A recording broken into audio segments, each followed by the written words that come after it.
Hey, everybody. I am so excited for this chat today as we dive into the future of satellite IoT with Sateliot, an innovator in this space. Gianluca, how are you? I'm doing very well. Thanks for having me.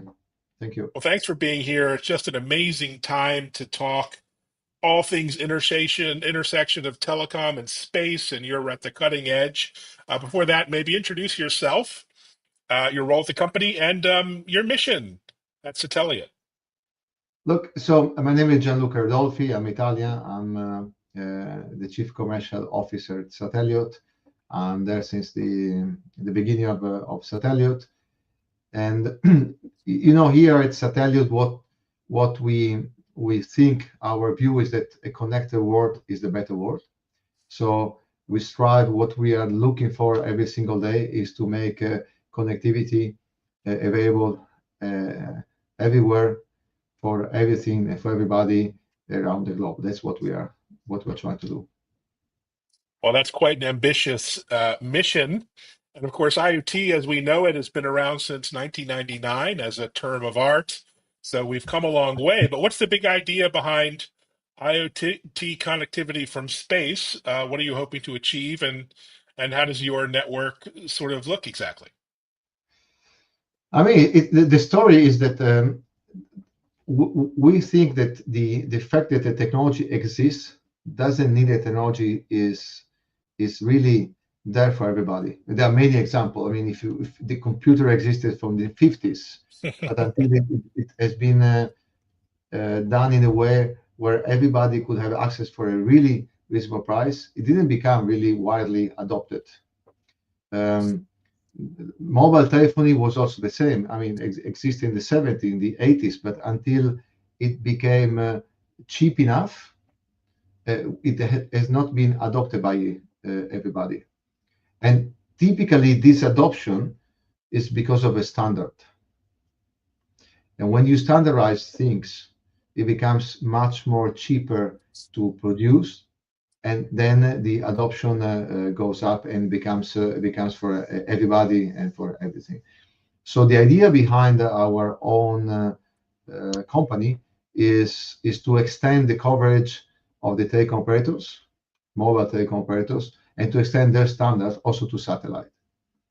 If you know, so far, all the satellite industry has been with players that have been building their own satellite under, let's say, proprietary solutions. So you also had to buy their own equipment that you cannot interchange between them, and those equipment are super expensive, are really super expensive because they are produced in low volume.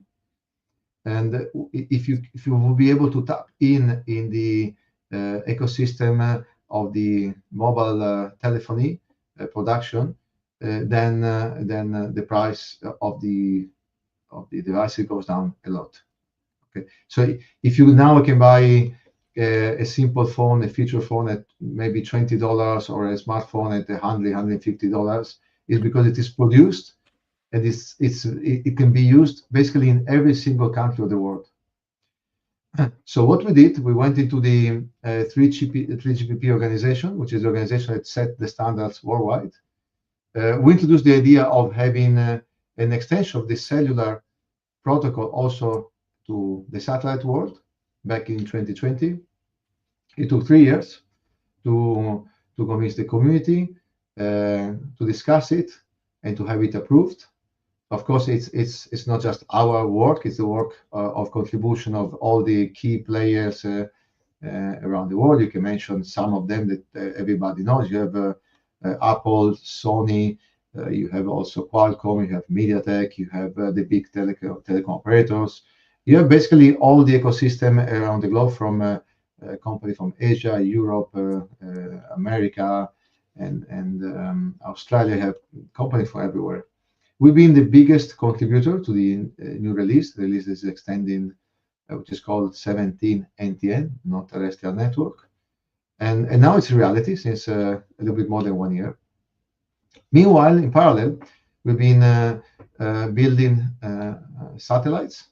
We've been launching the satellites into space, doing the first steps that we tests that we also used for the contribution. So the contribution were not contribution just theoretical, but also practical with the test and the results that we've been doing. And now we have the first plane of our constellation. When you launch a constellation, you need to launch different planes to have an appropriate coverage, because those are low Earth orbit satellites, which means that they are flying at around 600 kilometers per hour. And so we launched the first plane. With this plane, we can start the commercial services, and we are the first company that has this new technology, new protocol in space, in history, basically. There's no other LEO constellation that has 5G narrowband IoT NTN. So that's a revolution, because at the end, you don't need, as a customer, as a final customer, you don't need to find to buy a specific device. You can use the cellular one you already have that works on cellular, that has release 17, which is the firmware that is the latest one. And whenever it goes out of coverage of the cellular, it can connect to the satellite. And that's the big change in paradigm, that you don't need to be linked to one satellite operator. You don't need to be linked to a telecom operator. It's a standard.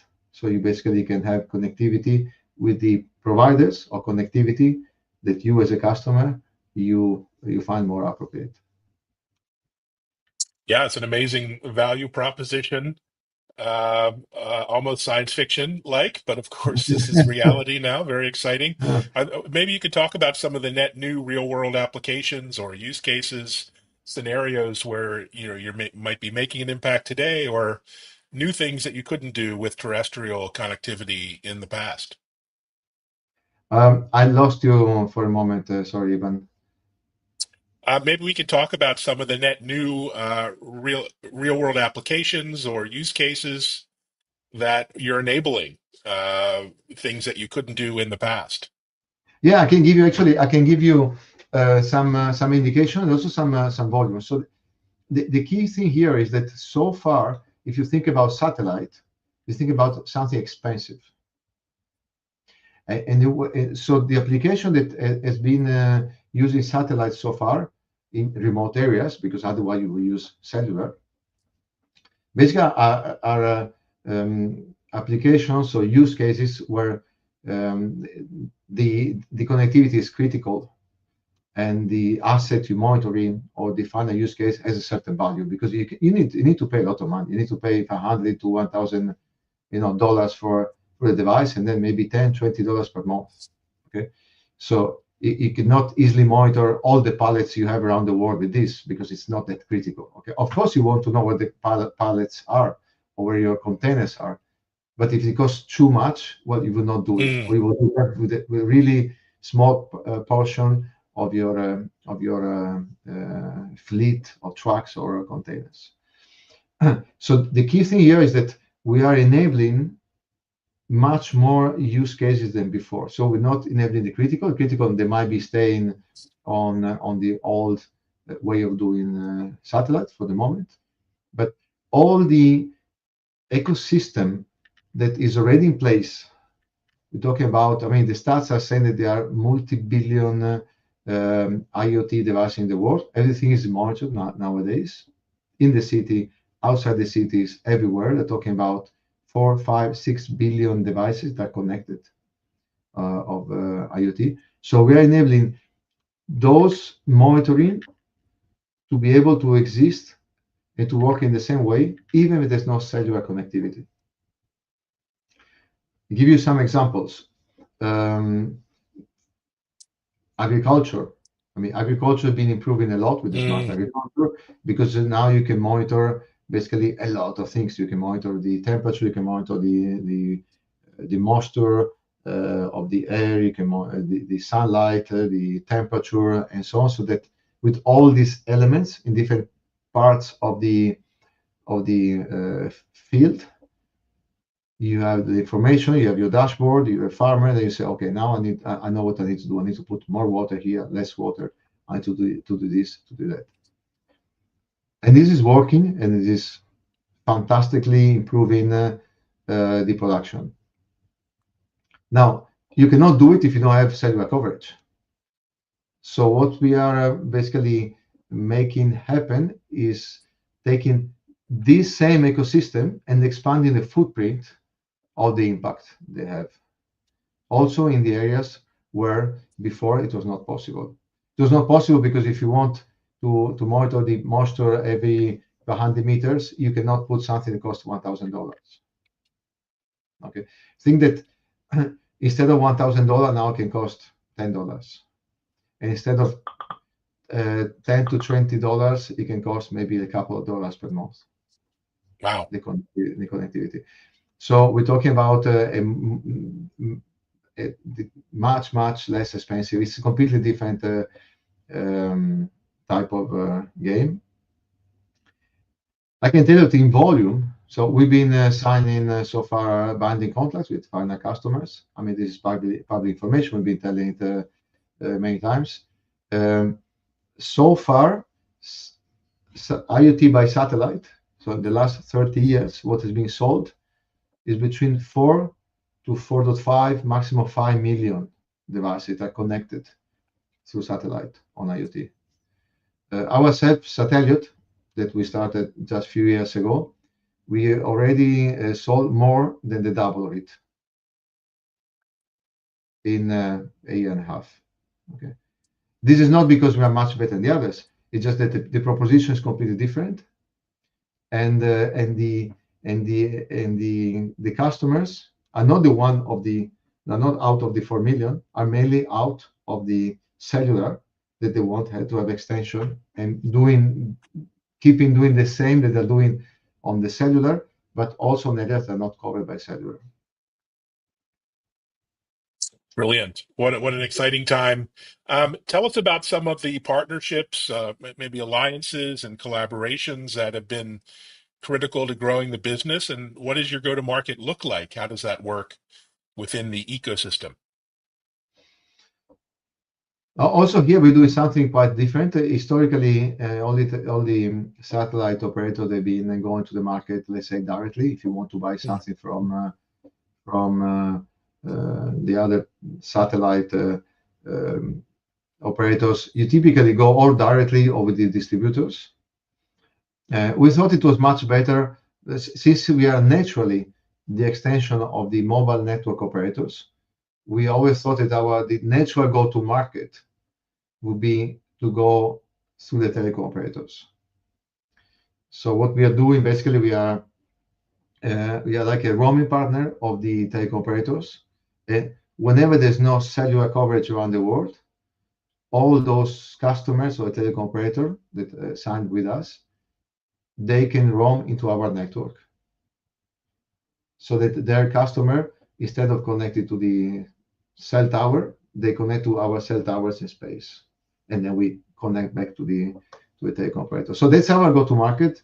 We've been quite successful. We've been signing now, and we have partners in more than 60 countries in the world. So we cover basically all the we have countries in all the continents. So I think it's been quite received quite successfully, quite positively, and that's amazing how you can make it simple to connect, and how you can improve the digitization of the countries. Because telecom operators, by definition, the cellular license that every telecom operator has in basically every country of the world, their mission is to cover where the population is and where the human beings are going. So basically roads. That's basically the targets they have over several years to go to 99, 95, 99.5, 99.8, 99.9, whatever is the target in each country. IoT is a bit different. IoT can exist and is required in many places where there are no human beings, Mm. and that's the gap that we try to close. And it's not just enhancing productivity; it is also reducing the emission of CO2, the usage of water, and also saving lives. I mean, if you think, I don't know, I'll give you some examples that we are working on, which is avalanches in the mountains. Mm. Um, now, or fire prevention in that is a big issue around the globe. I mean, if you look at even in the U.S., in California, or in other places in Europe and other places in the world, um, you can put devices, but if the device costs $2,000 all in all, or if the device costs $50, well, you can put 20 times more. So it's a question also of making this really easily available, and make it adopted. Okay, Oh, I'll it's give you, I wonderful. mean, another example. I mean, I like to sail, and actually, if you sailing and you go